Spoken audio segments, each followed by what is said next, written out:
Foi no início da década de 70, com o surgimento dos primeiros arcades e consoles caseiros, que a bilionária indústria de jogos que conhecemos nos dias de hoje teve início. Majoritariamente dominada por homens, desde seus primórdios tem contado com a participação de valorosos profissionais que vêm ajudando não apenas a moldar o setor, mas também contribuindo enormemente para a evolução desta forma de entretenimento.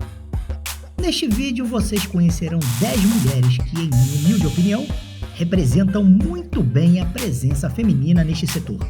Afinal, seria impossível falar de cada uma das várias dezenas que conheci no decorrer das pesquisas para a produção deste vídeo.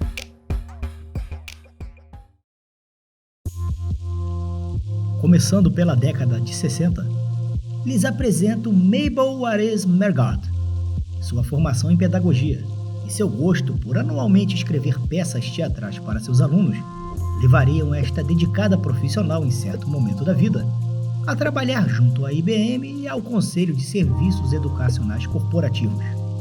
O objetivo era ajudar no desenvolvimento de The Sumerian Game. Totalmente em texto, o objetivo era ensinar princípios econômicos ao jogador, que, assumindo o papel de governador da cidade suméria de Lagash, tinha como desafio gerenciar os recursos disponíveis de modo a manter seu reino saudável. Entra para a história como o primeiro jogo projetado para estudantes do ensino fundamental, tornando este o primeiro título de educação e entretenimento como o conhecemos. Mabel, por sua vez, é acreditada como a primeira escritora feminina de videogame. Em 1976, a empresa de eletrônicos estadunidense RCA tinha interesse no desenvolvimento de alguns títulos para seu console caseiro, o RCA Studio 2. Partindo em busca de um profissional que pudesse realizar esta tarefa, encontra Joyce Weisbecker, que entraria para a história como a primeira desenvolvedora feminina a criar um jogo comercial. O trabalho que lhe daria este título chama-se TV Schoolhouse 1, um jogo de perguntas e respostas programado por ela em agosto de 1976, pelo qual recebeu $250. Já em outubro do mesmo ano, desenvolve Speedway e Tag, sendo Speedway um jogo de corrida e Tag um de perseguição. Um fato interessante a ser observado é que, se levarmos em conta Joyce ter sido uma contratada temporária da RCA, ou seja, não era uma funcionária fixa da empresa, assim como ter sido paga por seu trabalho, possivelmente ela seja a primeira desenvolvedora independente da história. Carol Cantor é considerada a primeira e verdadeira pesquisadora de mercado da história quando o assunto é a indústria de jogos. Ela literalmente frequentava os fliperamas, de modo que pudesse conversar diretamente com os jogadores, a fim de descobrir o que eles realmente gostavam e odiavam nos jogos. As informações obtidas eram repassadas aos engenheiros da Atari, de modo que pudessem refinar os jogos. Inicialmente, sua forma de trabalhar foi vista com ceticismo. Porém, os resultados obtidos foram tão úteis que em pouco tempo ela passou a comandar uma equipe de pesquisadores de mercado. Dentre suas subordinadas estava Colette Weil, que mais tarde seria responsável por refinar suas técnicas de pesquisa. Inclusive, sua tese de mestrado em administração de empresas em 1980 foi o primeiro estudo a analisar as motivações de jogadores masculinos e femininos nos arcades.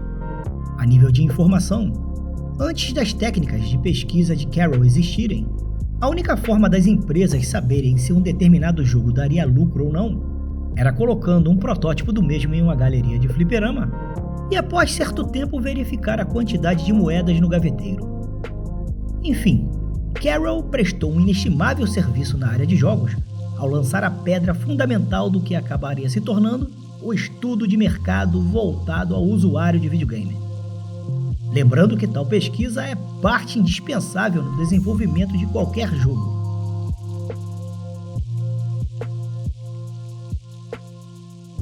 A próxima de nossa lista chama-se Carol Shaw. Contratada pela Atari como engenheira de software, foi a responsável pelo desenvolvimento de 3D Tic-Tac-Toe em 1978. Devido a isso, muitos atribuem erroneamente a ela o título de primeira mulher na história a desenvolver um jogo eletrônico.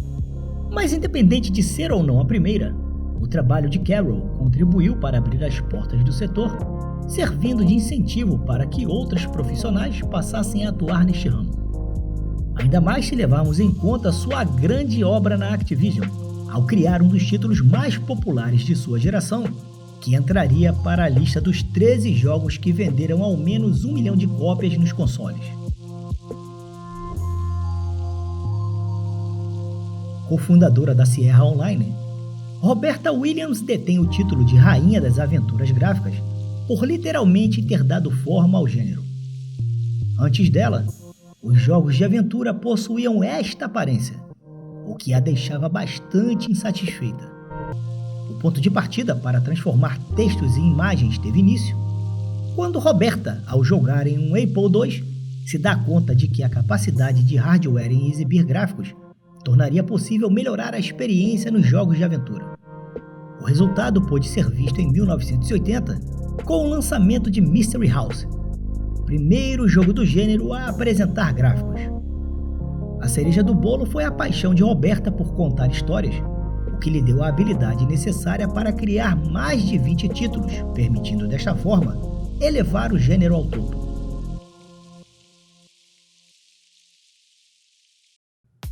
Com bacharelado em literatura inglesa, Amy Hennig seguiu para a escola de cinema no San Francisco State University, pois tinha o desejo em trabalhar na área cinematográfica. Sua contratação pela Atari para trabalhar no jogo Electrocopia fez perceber que a indústria dos jogos lhe interessava muito mais do que a de filmes. Isso fez com que abandonasse a escola de cinema pouco tempo depois. Tendo trabalhado para diversas empresas e participado na produção de vários títulos, seu trabalho de maior projeção ocorreria na Sony com a franquia Uncharted. Sua maneira de dirigir e contar histórias de forma cinematográfica contribuiu enormemente para elevar a arte nos jogos. Referência como mulher de sucesso em uma indústria historicamente dominada por homens, é um ótimo exemplo de como cada vez mais o sexo feminino tem assumido papéis importantes dentro deste setor. A sétima de nossa lista é a atriz e dubladora Jennifer Hale, mais conhecida por seus trabalhos em franquias de videogame, entrou para o livro dos recordes em 22 de janeiro de 2015, como sendo a dubladora de jogos mais produtiva do mundo. Título mais que merecido, já que sua voz está presente em 168 jogos. Um de seus trabalhos mais proeminentes foi em Mass Effect, ao emprestar sua voz à versão feminina do comandante Shepard. Da Terra do Sol Nascente, lhes apresento a cofundadora da Koei, Keiko Erikawa. Da opinião que deveria existir mais oportunidades para que mulheres pudessem desenvolver jogos, assim como a de se criar títulos voltados para o público feminino, fez com que em certo momento fosse criado a Ruby Party, divisão interna de desenvolvimento de jogos da empresa, inicialmente composta exclusivamente por mulheres. O nome não foi escolhido por acaso, já que o Rubi, sendo considerado a rainha das pedras preciosas, sendo também a joia que representa o amor e a paixão, era perfeita para destacar as integrantes do sexo feminino. A equipe foi responsável pela criação do primeiro jogo do gênero otome no Japão, de nome Angelique. Lançado em 23 de setembro de 1994 para o Super Famicom no Japão, a produção do jogo contou com a supervisão da própria Keiko.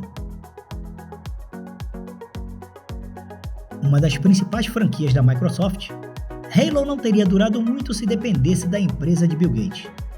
Se hoje Master Chief ainda existe, é graças a Bonnie Ross, que após fundar a 343 Industries em 2007, foi a escolhida tanto para assumir a franquia, como também para comandar o estúdio. O motivo de sua escolha foi devido ao ótimo desempenho que vinha apresentando em trabalhos anteriores. Mas antes que assumisse tamanhas responsabilidades, pediu carta branca à Microsoft para controlar tudo e fazer as coisas de maneira diferente. Pedido este rapidamente aceito pela empresa, que tinha confiança em seu potencial.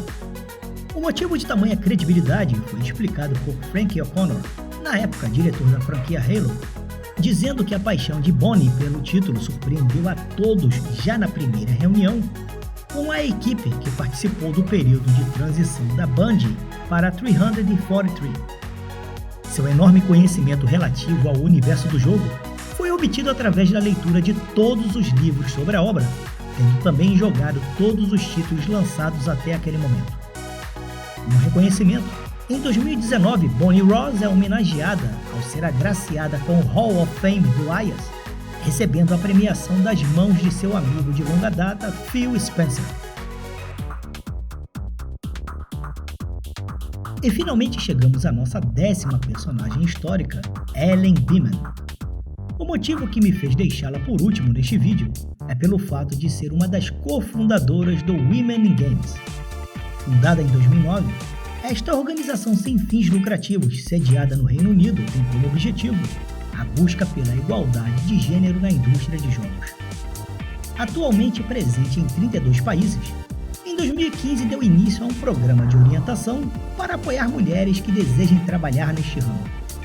Então, para você mulher que sonha em ingressar na área de jogos, deixarei o link do site Women in Games na descrição deste vídeo, esperando quem sabe dar uma pequena contribuição em sua futura vida profissional.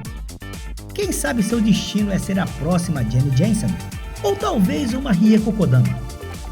Vou ficando por aqui, que papai do céu abençoe a todos, e fui!